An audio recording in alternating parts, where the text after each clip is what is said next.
Hello and welcome to Josh White. Josh is the co-founder and global brand director at CanO Water. How are you doing today? I'm very good, Dan. Thanks for having me on here. Obviously, you're the global brand director, so you're right on brand. You've got a great graphic behind you, so people can't miss what's going on and who you're representing today. Josh, just to start off with, I'm sure they're few and far between, but it's always useful. For those that aren't aware, can you sort of just bring the brand, the product to life and your role within the business? Of course. So in 2014, myself and my two best friends went to Thailand and came across huge amounts of plastic pollution. Wasn't something that we had ever seen before. Environmentalism, plastic pollution wasn't on our agenda, but very soon became a part of our lives and something that we wanted to tackle and create something that made a difference. CanO Water was born in 2015 as the world's first can of water in still and sparkling. And well, actually, I'll take that back. We weren't the first sparkling water, but we were the first still water in the world. But we were the first people that were very much creating this brand that went up against the big plastic giants that were, I guess you could say, lying to consumers with this big sort of friendly smile. But actually, on the other side, there's this devastating impact that plastic is causing on the environment. For the past 7.5 years, I've been everything really within the business, from the floor sweeper and the pallet builder to sales operations. Most recently, for the past sort of 3.5 years, the marketing director. And now I've handed in the reins of marketing director and I have become the global brand director, concentrating on the way that we look, the way that we feel, making sure that the brand is represented correctly, and the launch of the US. Launch of the US, exciting. Thank you for that. I'm sure you never get tired of telling the story. No, and it's always different, by the way. It's always different. It's never the same.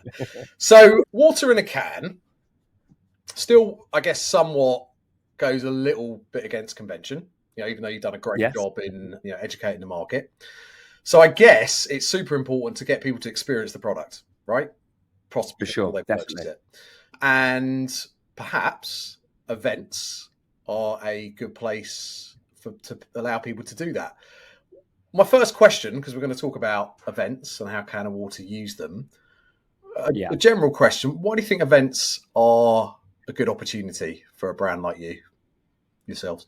Events have been a pivotal part of CanO Water, and I don't think that CanO Water would be where it is without events, and I'll explain why. So when we first started, and you hit the nail on the head, Dan, with what you just said, very unconventional, very different, very foreign, very strange to some people. People take their first sip of a can of water and they're expecting to try a fizzy drink or something sweet. So very, very, very different. And one of the hardest things in the first sort of 6 to 8 months was no one was taking us seriously, because people had only experienced drinking water out of plastic or glass, and it's very difficult to change people's perception of something. So how do you change the minds of the consumer while you're trying to build this distribution platform where you're trying to also change the minds of like your buyers and these types of people? And the best testing bed for us was to get cans in hands. And it's always been that. So anything from standing outside of a train station at 6 o'clock in the morning, handing out cans to people, getting the weirdest looks that you can ever imagine. But I'll go into why that was good, to doing like, an influencer event, which is like the type of thing that we would do, where I would very much, I headed up that and I messaged a lot of the influencers, and I would find people that understood why we were doing what we were doing, because that was very, very key. 99% of people thought that we were crazy, but then there would be like a few people that sort of that got it and understood it. And one of the first events that we ever did was London Fashion Week, which is a big event for obviously one of your first events. But we relied on people that understood our mission and why we were doing what we were doing.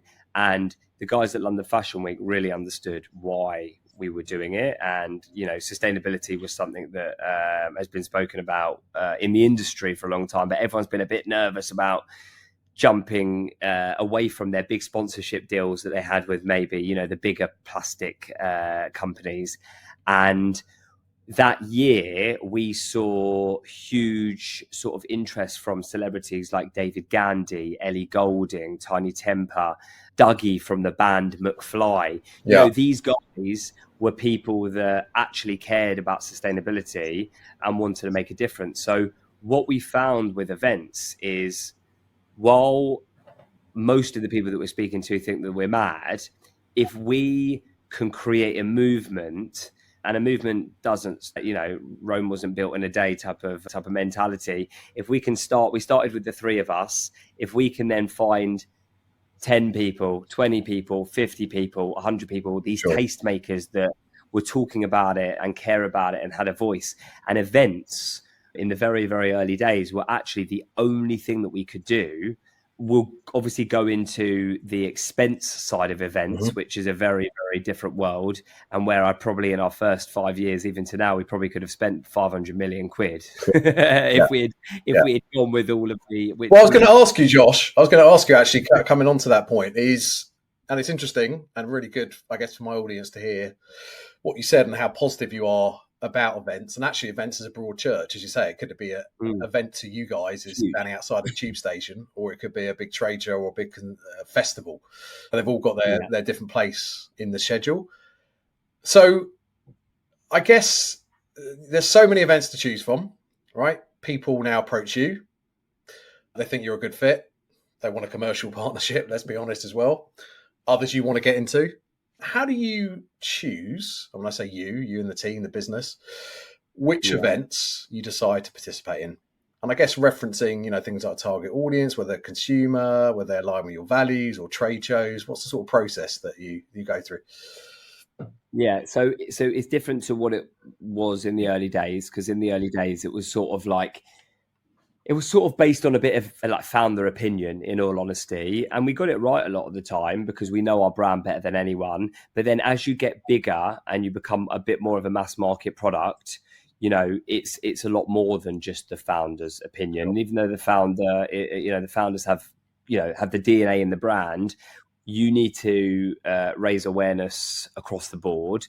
And I think that, you know, today we've got a really, really great team that sort of, I think that something that's always baffled me is the amount of interest that comes in through our marketing emails, you know, from some enormous brands. And it's very, very difficult to say no to such big brands because it's so flattering. But one of the best pieces of advice that I ever got was, it's okay to say no. And when you actually are able to say no and you say yes to the things that are actually going to make a difference to your business, you start to feel very empowered, because we've said yes to a lot of things just because it's cool or this or that, and it's done nothing. One of the main things that we look at are scalability, and that could be in all different areas of the business. Cans in hands, it could be, as an example, We Are the Water backstage at the Summertime and Jingle Bell Ball. Every single celebrity has a can of water on stage. All the band have a can of water on stage as they walk from their green rooms, which has can of water in, all the way to just before they go on the stage. They've got a massive can of water stand, or like an IKEA type unit that they get their can of water from. So things like that, it's like an instant yes, because where a lot of brands spend a lot of money on these things, we've built a really, really great brand where people actually, you know, they want to be a part of that, and they want CanO Water to be a part of their event, which is something that we've, you know, done a great job to create. I think that we've got a decision tree which we use. Everyone has a decision tree. You know, we don't always use it, but we base certain things on it. You know, obviously sustainability is an enormous part of what we do. We did Boardmasters this year. We did Boomtown last year. And, you know, one of the main reasons we did these events is because they're trying to go plastic free. Obviously, there's a two-pronged approach here. There is free stock, and then there is obviously commercial partnership where they buy stock, and we might do even further where it's free stock and paid stock.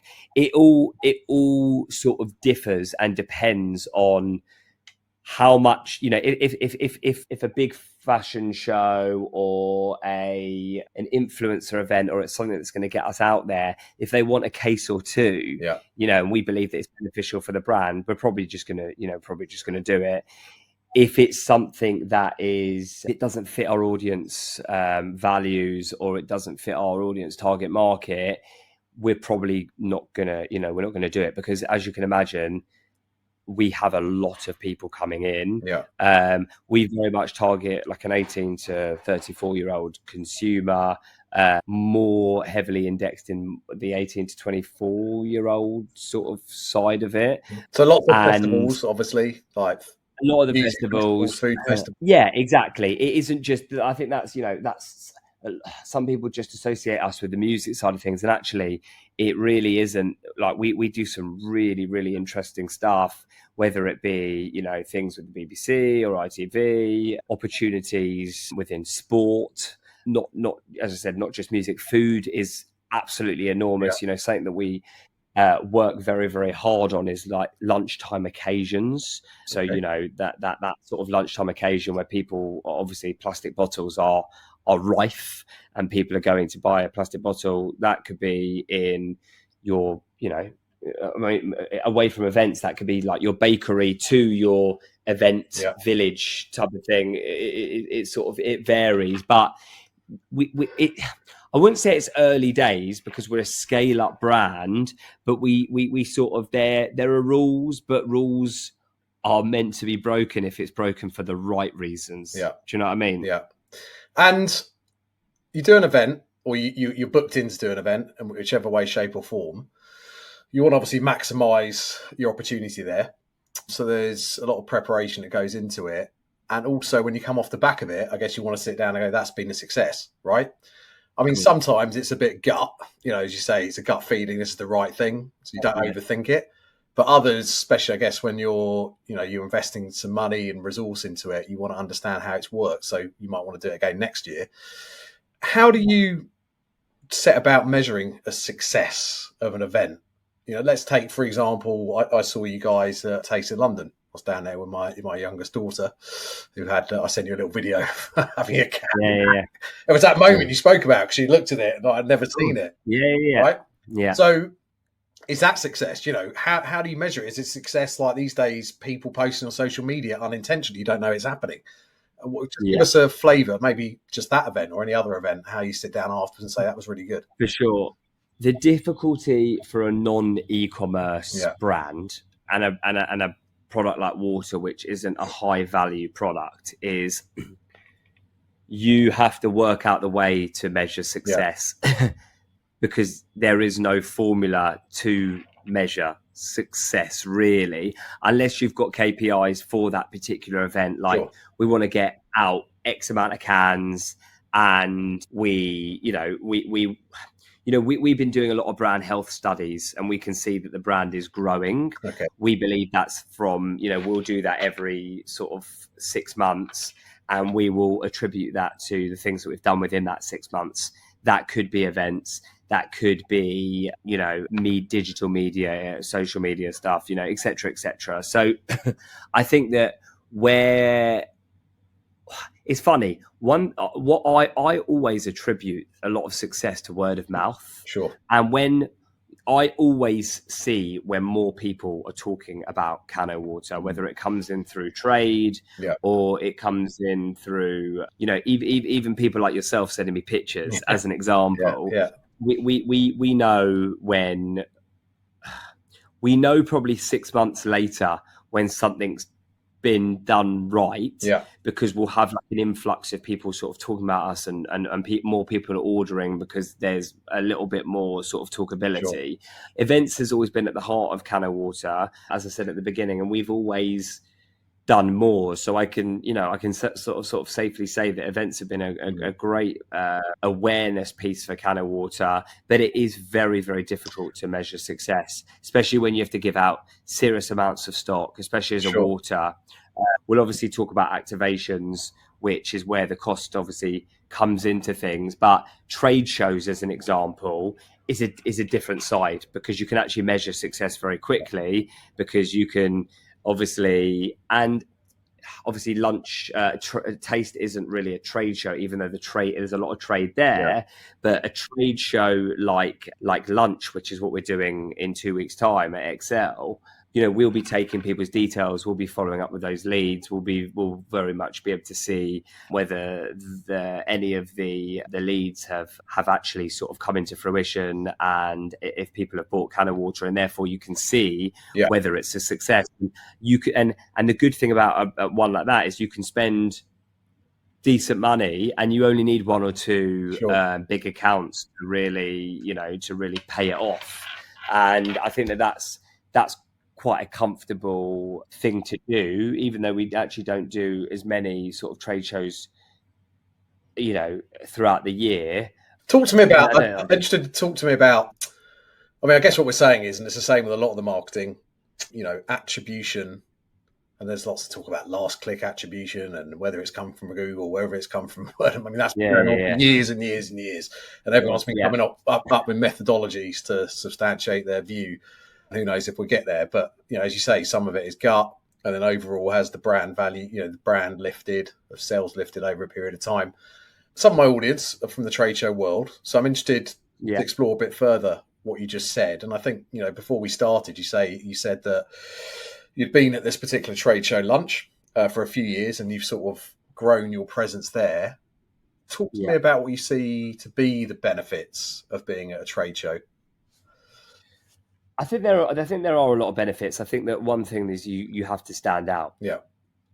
And I think that's, you won't get the full benefits if you don't stand out. And I think that one thing that I've always been very passionate about at CanO Water, and I think this is where that founder-led mentality is, and where when you don't have that, it can become very corporate and just slip into just being like everyone else. Is if you want to experience the full benefits at a trade show where you've most likely got serious amounts of competitors and you have only got a minute to talk to people before they forget about you, is you've got to be remembered and you've got to do things differently. So I think that CanO Water has always had this, we call it this don't bottle it energy, where we try and make as much noise as possible. And even though at sometimes, especially in the early days, it might be a bit distasteful, it got people talking about us. Right.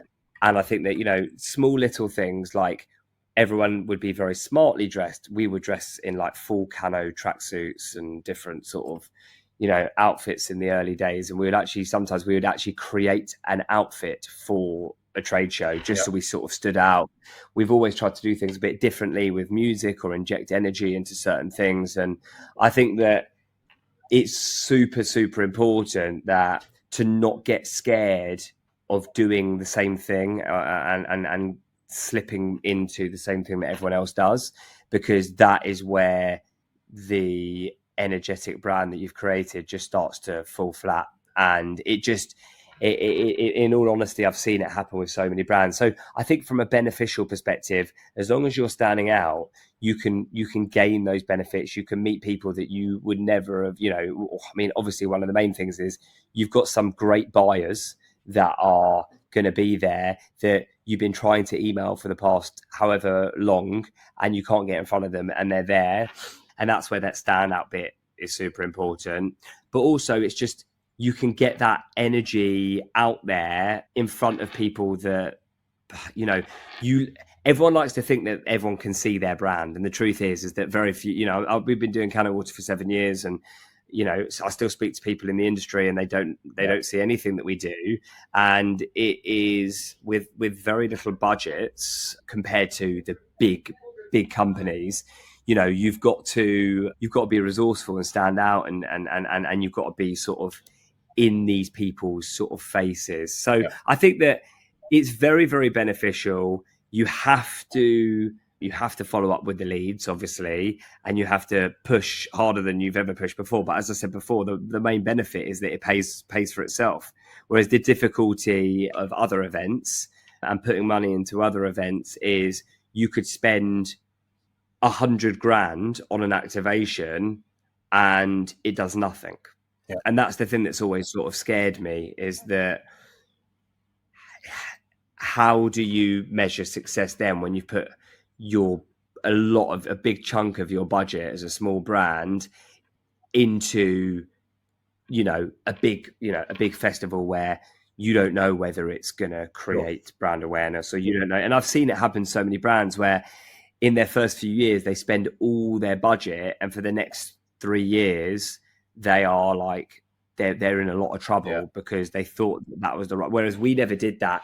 We we did it very resourcefully. We used cans as currency. We've always done that. Even at trade shows, we're one of the only brands that hands out thousands and thousands of cans, and that's how we believe that cans, by getting cans in hands, that's something that is like the number one priority, because that's when people see other people drinking it. One thing I've always laughed about is that, and this happens at Taste of London, is if there's 30 people walking towards you, if the first person says no, the second person will say no, the third person will say no, the fourth person might say yes, and then the fifth person will say yes. And it's this like domino sheep effect, sort of mentality, where I've always said about no one wants to be the first and no one wants to be the last. And that's how I always sort of explain CanO Water as being very similar to like Apple versus BlackBerry. Like everyone had a BlackBerry, everyone was obsessed with a BlackBerry. One day someone got an iPhone, you thought they were absolutely mental. You wondered, like, why are you doing that? Blah, blah, blah, blah. The next minute, everyone else is getting an iPhone. Then you get an iPhone. Where's BlackBerry today? And obviously, I see the same mentality with not just with CanO Water, but brands, going over to, aluminium versus plastic. I think that events, trade shows, all these events have given us a platform to have that conversation. Thank you. And just a word for the organisers of events, whether it be a trade show or a consumer show, a festival. I guess your relationship with them is important, right? You want it to be a partnership and not just transactional. If you had some advice to them about best practice and how they should work with a brand like yourself, what would it be? You've literally just said it. You've answered it. Is that one of the main things that I have always had an issue with is the difference between an actual partnership and just a transactional, thing. And I think that's an issue. And what I've always had big issues with as well is that people who say that they care about sustainability, but then they will take a chunk of money from Coca-Cola. I think these brands have to reevaluate their values, and that's something that when we speak about places like London Fashion Week, and Selfridges were a big one for us in the early days. A lot of these brands, they removed plastic and they haven't gone back to plastic. Like Selfridges has not gone back to plastic bottles. They've remained plastic free on their shelf, and I have the utmost respect for that, because they knew that they were going to lose margin from plastic, from not selling plastic and moving to more recyclable alternatives. But they took the view as a business that that's what they're going to do, and they're not going to go back. And that is a business that I respect. Mm-hmm. The businesses that I don't respect are the ones that basically say that they care about sustainability, they want to go plastic free, they're not willing to sort of not even spend a bit more, but they're not willing to sort of compromise. It's not willing to compromise, and then they just go straight back to plastic. And I think that is something where you're only using sustainability as a marketing tool rather than doing better for the planet.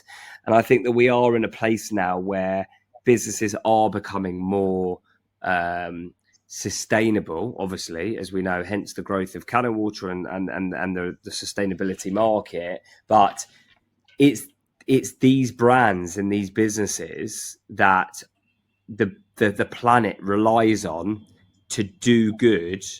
So they teach the consumer, because and a lot of people have a different view on this. I don't believe that it is the consumer's responsibility. I don't think that I think that if we put it all on the consumer, nothing will ever change. We live in a world of convenience where half of the time the consumer's being lied to and doesn't even know that they're doing something wrong. Sure. If the consumer thinks that they're putting the rubbish in the right bin and they think that that's it, but the truth is it's not going to the right place. Yeah. It's going into landfill. So I think that these events need to basically, they need to practice what they preach. And I think that's my thing. So my thing one of the main things that I look at is this brand a brand that actually cares, or is this a brand that just sort of wants our money and is coming to us because they see us as this huge organization that we're not? And these are the things that you can get very, I've seen businesses, I have literally seen businesses go into liquidation because they thought that they basically put all their effort into all the opportunity that came into them.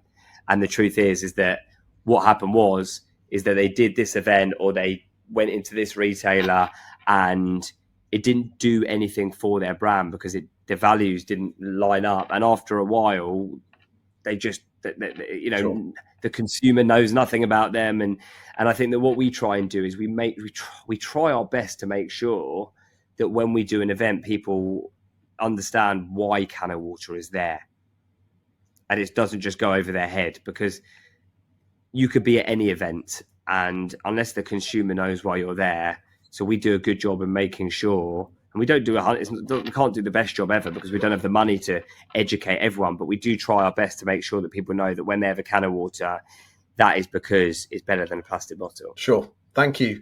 I just want to turn to sort of social media and digital marketing activity and sort of how you use that and whether it's intentional. We spoke about, you're going to get people that go there and post up their own pictures and videos, which you can't necessarily, manage. How do you amplify your presence at events through socials? So it's twofold. There's an organic approach, and then there's a paid approach. The organic approach is, we will have videographers, photographers at the events, not all of them, but the bigger ones that we do, and the ones that we think are are worthy of us pushing out there, and that have sort of shown us that they value the brand and the product. One of the things that I've always found difficult is getting content from events. A lot of the time you can just send cans to an event and it costs you, you provide the cans, you send the cans get there, they're sitting there, they're not being represented right, they're not being taken out of the packaging. There's, you see pictures and there's just cases that have just been shoved in the corner. That's something that we've worked hard, and we make it very, very clear to people that is, we will not be doing this if that's the case. Yep. You have to represent it right, it has to be shown right, the cans have got to be sort of forward facing, etc. Rules that my colleague Imi sort of goes out to people and very much sort of puts the rules out there and make sure that if we're going to do this is what we're going to do. But social media is in the top 3 biggest priorities of CanO Water, because that's how, as a small brand, we can amplify. We can't do TV adverts yet, we can't do huge national awareness campaigns, but what we can do is we can be different to every single water brand in the UK, which I believe that we are, where we try and inject a lot more energy than your average water brand that just basically it's very stale, there's no energy, it's just boring. We find that a lot of brands copy us because they're looking for, they haven't got the ideas, and these are the things that are super important for a brand like CanO Water. We don't have the budget, but we've got the thinking tank in the office and the people behind the brand that are very much trying to do things differently. And I think that's at the heart of the brand. Our brand proposition has always been defy the norm to encourage change. So we're doing what all the other brands say that they do, encouraging change, even though a lot of them still sell millions of plastic bottles. But we defy the norm. We try and anything that a normal brand does, we'll do completely the opposite in our own way. So we get that across via social media. So what some brands will do at events, where they'll just take a picture of someone, just literally just a static picture of someone dancing with their product, we will create a footage of the event. We'll do something different at the event. As an example, at the Hackney Marathon this year, we had a warped wall, which was basically a challenge, like ninja warrior style. We had to run up this wall. It was a very difficult challenge that for the people at the Hackney Marathon, who are, running a marathon and want to engulf themselves in a challenge, it was monstrous. It looked absolutely mental. Once you got to the top, if you got to the top, you could ring a bell and then climb down via a fireman's pole. There was some really, really, we inject energy in the things we do. At Taste of London, which you saw, we have this converted milk float with a photo booth on top and a DJ on top, DJing sort of R&B and hip hop music, and they're the things that stand out. And social media then becomes a lot more exciting for us because we can post videos of things like that rather than just what other brands do. Yeah, and then also the people that are going to, if you're creating something that's engaging and they're engaging with it, whilst you can't control what they're going to post, they're going to get involved, right? So there are ways. Yeah, exactly. There are tactics, I guess, of making sure that people, immerse themselves in the experience, and they're going to take a photo or put it on Insta or Snapchat or whatever the other platforms the kids do use these days. 100%. And that's hard. That's difficult for a young brand to get that pull, and it's something that we're still working very, very hard on. Sure. And we've just raised some money this year, and that's something that we're very much focusing on, is creating more sticky content and brand awareness. Sure. Move on, talk about yourself and your journey with the business. Just got a few questions for you. As you said at the beginning, you've worn many hats, right? So you started the business, there were you and two friends, sort of founders, you were doing everything. I'm sure you still do lots, but you have this sort of lofty title now of global brand director. Yeah. How have you adapted from, being an owner founder to sort of over the years having to maybe have a more conventional role and position? You said you've just taken on money. Obviously, you've got a chief exec. So things have changed, right? How have you adapted to that? How have you found that experience? I think it's difficult for any founder. Someone actually said that to me in my first year of CanO, which was every year your job title will change at CanO, like in any business as a founder. And I've seen that. That's rife for my journey, and rife for a lot of, and it's the same for a lot of founders. I think that there are two founders in the world. There's the founder that sort of that doesn't let the business grow because they are so sort of stuck in like being so controlling and not wanting anyone to come in and thinking that they're the best person to do the job in everything, and they're too involved. And then there's the founder that is, that understands that they need to bring people in, and the only way to grow the business and to, sort of make the ship move is and I guess is to bring in the right people and better people than yourself.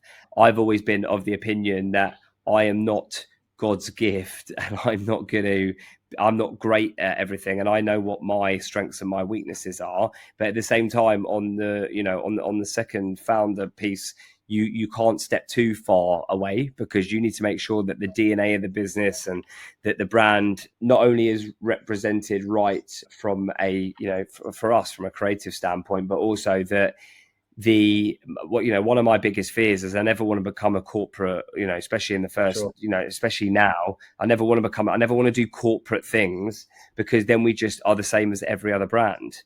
And that's something that me coming into this role that I'm in now is something that I'm incredibly passionate about, making sure that the culture and the way that we do things here are very much kept to the same way that we did it when we first started, when every single person told us that CanO Water, we're in too much of a saturated market and CanO Water will not be around in the next 3 years.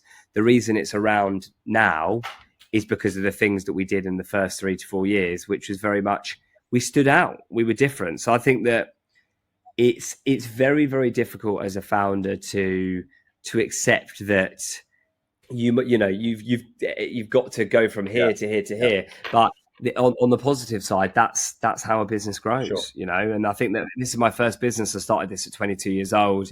That's when the idea sort of came about. And if I look at the person I am today to the person I was then, I've grown from learning from our mistakes, and also from the great people that have joined the team. Do you miss the days when it was just sort of three mates with an idea? Do I miss the days? I think that I I miss the hustle and bustle of it, because I think that you you don't have a lot to worry about. Sure. Do you know what I mean? It's like you just at 22 years old, I had no Yeah. responsibility. I was lost as it is. So there was only one way, you know. And I I think that the truth is that the hustle and bustle was fun, where we basically would go and do X, Y, and Z. But in all honesty, what I learned very, very quickly is that we were having fun and we were doing some really cool stuff, but the business wasn't necessarily it wasn't necessarily going Yeah. anywhere. It was only when we started to sort of hire the Yeah. right people and bring it Professionalise it a that bit. we started to Yeah. actually, because we had very, very little experience. I don't know if you know this, but I actually had a failed business at 19 years old. I had a huge events company in the UK that was in business of some huge grime artists. We were putting 5 to 7,000 people in venues every few months. We were absolutely smashing it. It was an under 18 events company in the UK. Yeah. We became very, very sort of familiar within that market. You know, had data capture of, you know, arguably, you know, quite a few million people. But overnight, the under 18s market basically collapsed. And that was my first failure. And I think when I started CanO Water, I think that I had experienced it was great that I had Yeah. experienced that failure. But one of the things that I learned from that business was we didn't have great people running it. Sure. We were all just kids, Sure. and it was sort of like a pirate ship. Whereas with CanO Water, you know, we weren't gonna let that happen. So I think that teamwork between team and founders, you're unstoppable. But as soon as the team think that they're better than the founders and the founders think they're better than the team, Yeah. it will never work. Yeah. It just can't work like that. It has to be teamwork. If you had the opportunity to call Josh up from 8 years ago, what advice would you offer him, given what you know now? I think to not worry a lot. You know, I think that as a kid, I worried so much about things that I couldn't control, and there's this. It's the fear analogy. What is it? It's false evidence appearing real. Like I would create things in my head Yeah. that never even happened, Yeah. and I think that one of the things as well, I experienced enormous burnout in the first sort of 5 years, and I didn't concentrate on me at all. And I basically just ended up every few months having, you know, serious like depression or anxiety. And what building a team has enabled me to do a little bit is concentrate a little bit more on me as well, which is something that, you know, you will never get the best version of me if I'm not me, Yeah. basically. And I think that the first 4 or 5 years were just, I mean, I've never, and one of the main reasons CanO even exists to this day is because the things that we did and the lengths that we went through, like we would be up at 3 a.m. and we'd be we'd be driving to with like 1 hour sleep, and we would be going from here to here to here, and we would do sampling, and as soon as we finished sampling, we'd drive up to Manchester, and our wholesalers wouldn't be able to, they wouldn't order a full pallet load from us. They would only order like a few cases, and we would have to drive it all across the country to just make the business work. And we had to fake everything to make it.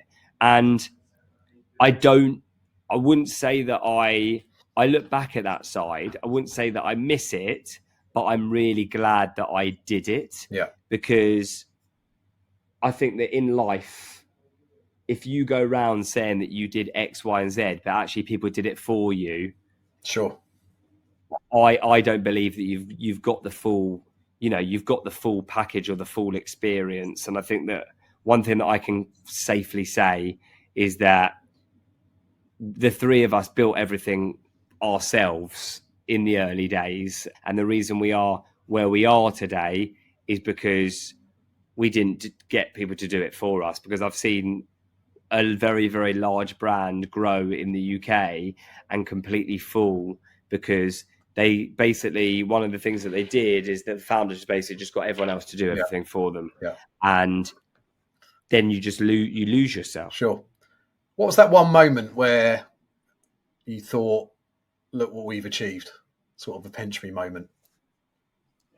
It happened, to be honest with you, it happens every single day. And I get asked this question a lot of the time. Like, you know, last week there was a video of Billie Eilish holding a can. Yeah. I've you know, get sent pictures every week of like some of the biggest celebrities in the world holding a CanO Water. I think that it's actually funny. The best thing for me, and this feeling, like seeing celebrities holding CanO Water, it's sort of, for me, every time I see it, I don't get this, like, I get excited, but I'm like, oh, it's another one. Yeah. The thing that actually gets me more excited, and whenever I go to London, I see it, is when a normal human being, no celebrity, no one that we've asked, no one that is a friend of the brand, is walking around with a CanO Water. Like, that is a feeling that inside of me it's a really, really special feeling, and there's no feeling like it. I was in town recently and there was people, and I never tell anyone who I am, but there was one time recently where I just said to someone, like, oh, I love that brand, where did you get it from? And I you know, I like to know where they got it from. And I never want to be that guy that sort of says this, I'm that, because I've always found that a little bit distasteful. But there's something really special about seeing people in the wild with your brand. Yeah. And finally, Josh, what continues to motivate you? You know, it's been 8 years. You've gone through the journey. You've launched it. You've spoken about the times where, you know, you were up through the night making deliveries. You're at festivals. What motivates you now to continue with the business? The team that we've got here, you know, is on the same mission as the three of us were. I think the thing that drives me the most is I don't think that the brand's even started. I think that, you know, we are very much still, you know, we've grown so rapidly, but there's still so much to accomplish, and we're still learning. Remember, I think that what a lot of people don't realize is that we've created this category. Like, we made this category. No one else made it. All of these other brands in the market, they are coming into the category that we created. And I think that I think that what motivates me is that we're the pioneers of this, and we need to make sure that, I guess, that it's done right, and that it actually one sort of succeeds, and we keep pushing the message. But, you know, CanO Water should be around can be around in the next 100 years. Like, it should be. I probably won't be here in 100 years. But, you know, the thing that motivates me enormously as well is I want to be walking around, please God, one day with my kids, my grandkids, and saying that, you know, the reason people are drinking out of a can is because I was part of that movement. Or maybe even not cans. Maybe there's another solution in the future that is better than cans. But essentially, the reason people are doing this is because three friends with no experience saw a problem and believed that there was a solution out there. Fantastic. Great answer. Josh, thank you so much for your time today. Thank you, Dan.